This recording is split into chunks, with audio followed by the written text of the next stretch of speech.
Oui, c'est assez... Bien souvent, les aventuriers, d'ailleurs, j'ai un ami, je pense à lui, là, aventurier, Bertrand Dubois, qui a fait toutes les choses les plus dangereuses dans sa vie, et il est mort en buvant dans une canette de coca sur lesquelles il a eu une septicémie foudroyante, des rats avaient fait pipi dessus. Et c'est vrai qu'on s'aperçoit que souvent les grands aventuriers ne meurent pas là où on les attend, et qui sont confrontés au plus grand danger, et ils meurent bien souvent d'une façon stupide.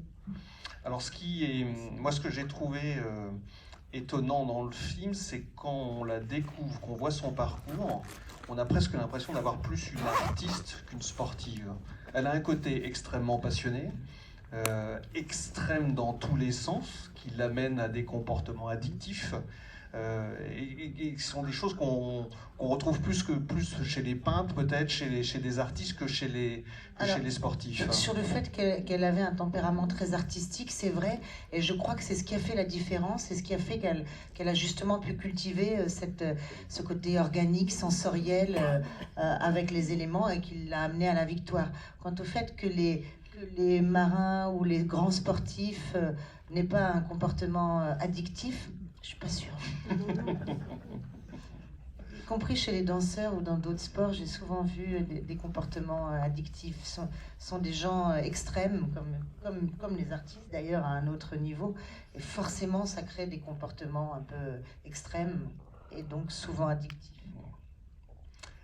S'il y en a qui souhaitent poser des questions ou faire part de leurs sensations, n'hésitez pas, on passera parmi vous pour... en haut, madame, on va vous apporter un micro.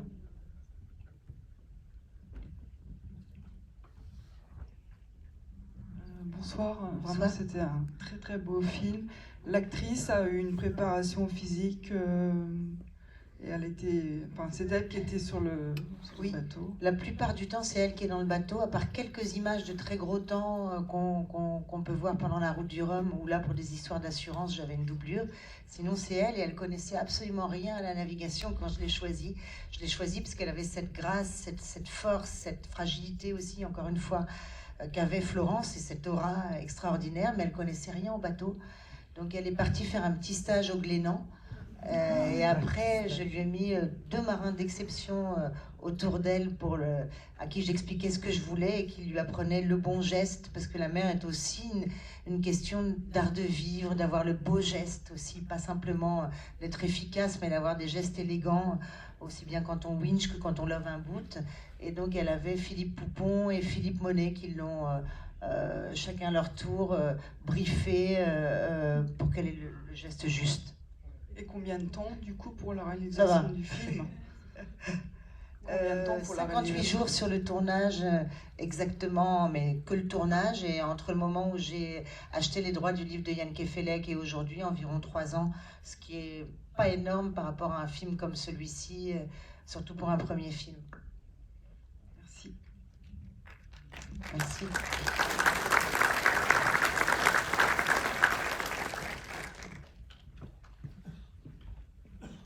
Bonsoir.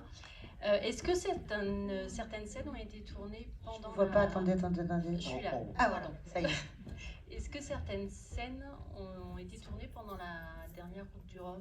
Non, j'aurais bien aimé profiter de cette dernière route du Rhum qu'a couru Philippe Poupon justement sur le flot rebaptisé, enfin le Pierre Ier avec lequel elle a gagné la route du Rhum 90, rebaptisé Flot, mais on n'avait pas le droit.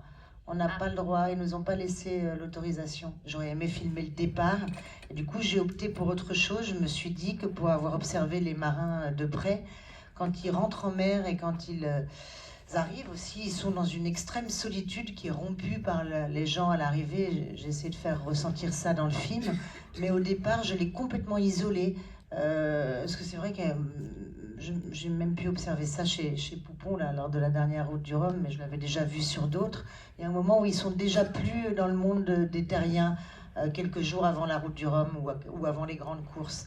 Donc je me suis attachée à ça, à montrer l'isolement, la solitude du marin, la concentration, et après ce choc quand on arrive encore plus vainqueur, dont ils m'ont souvent parlé, qui est quand même quelque chose où on sort d'une course, où on sort d'une solitude extrême, et où là les gens sont là. Donc il y a évidemment le partage, le bonheur, la joie, mais aussi quelque chose d'assez violent quant au retour au monde des terriens.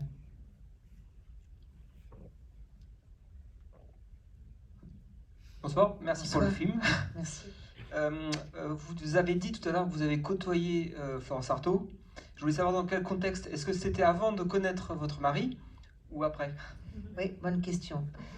J'ai rencontré Florence dans les années 80 sur la péniche de Yvon Fauconnier, qui est un mât, voilà, vous voyez qui il est. J'étais très amie avec Dany Fauconnier, sa femme, et j'ai rencontré Florence comme ça. Après, j'ai rencontré Titouan Lamazou, avec qui j'ai eu un fils qui joue dans le film, qui fait son père. Donc j'ai continué à voir Florence et peut-être notre amitié a passé un cap. Et il se trouve que mon mari, je l'ai rencontré au mariage de Florence, que je n'ai pas mis dans le film parce qu'il a duré 3 jours.